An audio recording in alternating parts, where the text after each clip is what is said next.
Labadiena. Labadiena. Ar galima užduoti keletą klausimų? Taip, prašom. Dabar šiuo metu kokias pareigas jūs užimate?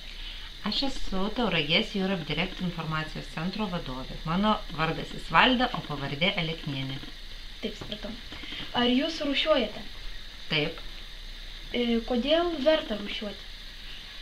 Na, mes žinom, kad jeigu nerūšiuosim šiukšlių, jos visos bus sumetamos į vieną krūvą ir mes šitaip užteršim gamtą.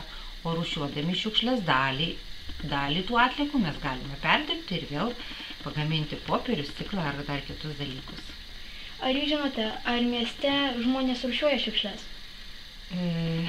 Domėjausi šio klausimu ir galiu pasakyti, kad ne visi, tikrai ne visi rūšiuoja šiukšles, nors jau jūs vaikai esate to mokomi, mokyklose mokytojai aiškina, bet tikrai privalu šiukšles rūšiuoti.